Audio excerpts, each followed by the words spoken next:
Hello, Tuni Cookie Channel Vajosi na Bon William na hipin. Tuni a isay dingo ahi ay le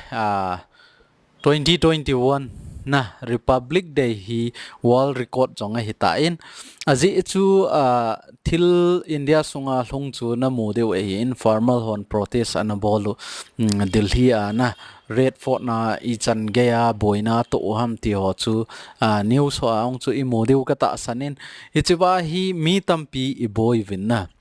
PGI chỉ to bằng lung ham ai lo vai le PGI chỉ to bằng protest he ham ti hi mi tam pin question in ei diu ka ta sanin hi je a chu I think selin ga ki se an lang la e a pa na z chan wang chung ki se lo ding a hin la main point I ga het thei ding pen wa chu hal khat ga ta lang ding ti chu thanop au men a ji chu e za kai anave ho chun channel hi chi cookie channel subscriber ho ti ding ai zeng ama ho chun hi chi to bang thil hung hi ke hon jong thil khat be ka het be nom ve pi chi a hi chi to bang hi lung thei ham nang in het le nen hil chet pi win na ti je wa chu tu nia hi chi video ai kan si ma hi in hi chi anave win lang hi leo chun nang hon jong nen het them deu ka ta sanin itiam khana ni het them lo wa detail ta hoi ta het be ding na no vai le hi chi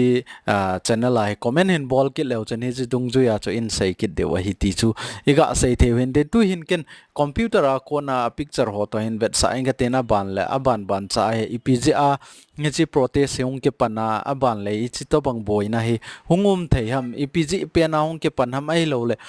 I chan ge ya boy na to ham ti chu ga ve we te na tunia hi hi chi cookie channel a hi a bailam thei pen le a het thei ding pen a chomlam pen in sei deu a ban le simple ta in sei deu hi in ji chu mi zo sin het thim thei na ding wa na in sei deu hi in video ho jong chu na mu wai le na het deu hi in a khen khat hindi pau english pau he wa chon a bona I pihama detail ti ong chu na het điều hiện na a hin là tu nia hi chi video hi koi to bang hi cho a het thei lo ho na hi cho a het thiam lo ho de nga cho ei pa wa bailam ta tu nia hi hal khat hung ki sei han ti a chu I chilaya hi chi channel ai kan ta la a hi in ngang hon jong hi to bang oi hi na vet nom jing wan het nom jing vai le hi chi channel hi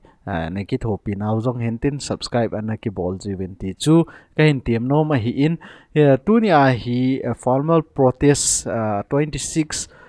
Republic Day ni ana January 26 Republic Day ni boina I chanham khat ana hlung chu ga sei leo han hi chi hi tarik som September 2020 chu plan ana go no hi tai na hi chi wang hi chi wa APMC committee hin na government ko ma hi thum na na nei hi hi to banga hi to gon ka nei win protest ka bol de he ti ai ana sei vai le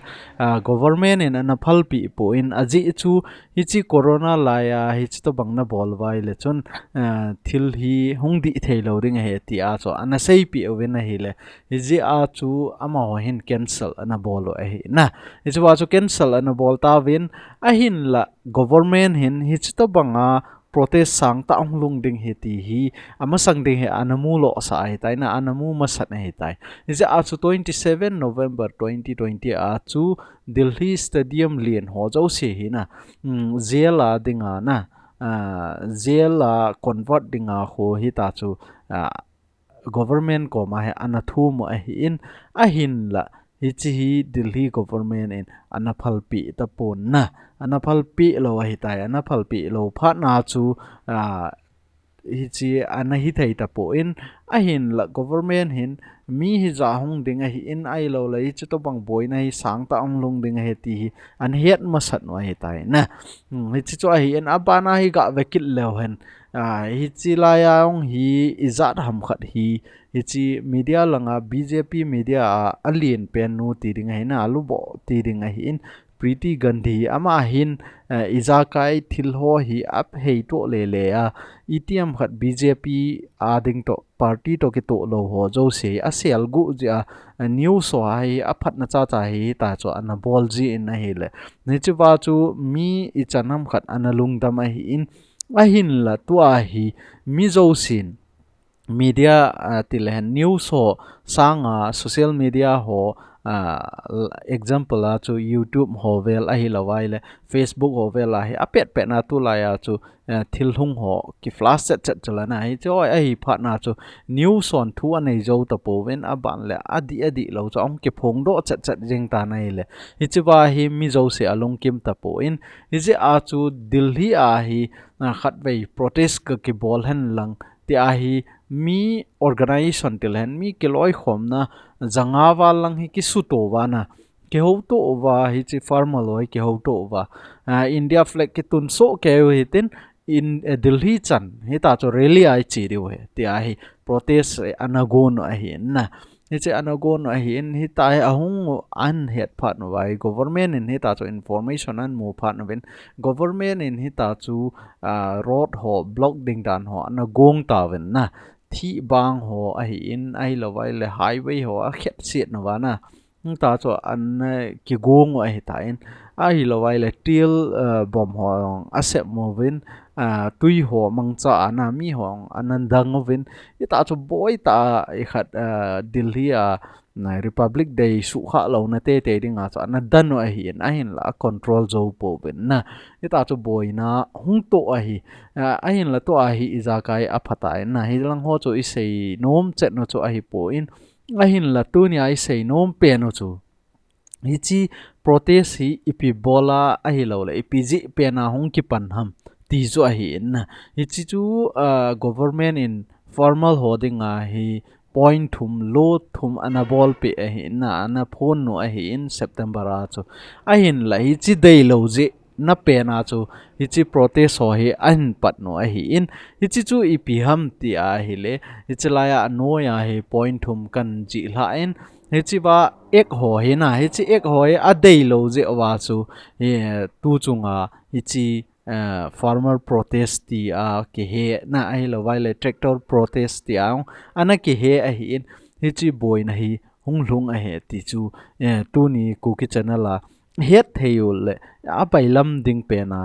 hi chi ku ki channel a hil chet na hung ki bol a hi in aji chu subscriber ho lungdong in ipg pe na ki phin na ne yu ham ai lo le ipi pen ham a boy na pe no ti chu hi chi a hi in a bailam pe na a chaina dinga ga ki sei be hen lang ei ma het na na ei ma pawa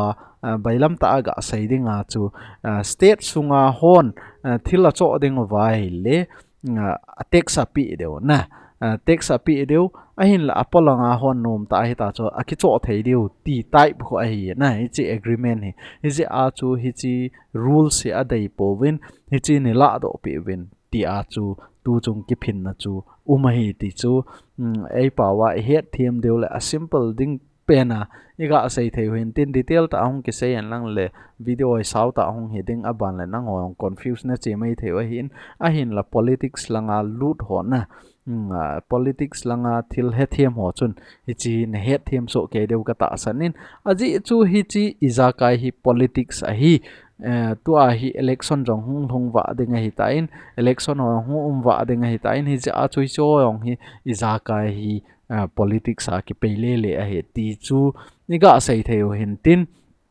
tu ni hi chi ku ki channel ve a na het thiam a hi le hi chi channel hi subscribe in bol pe in lang a hin la itiam khatna aban dong ka het be no me ne thi a on le comment a chu nen ki do ki theu he ti chu iga sei theu hin tin hi chi chan chu tu ni ku ki channel a iga ki hil chet naw hitan te ka ke pa e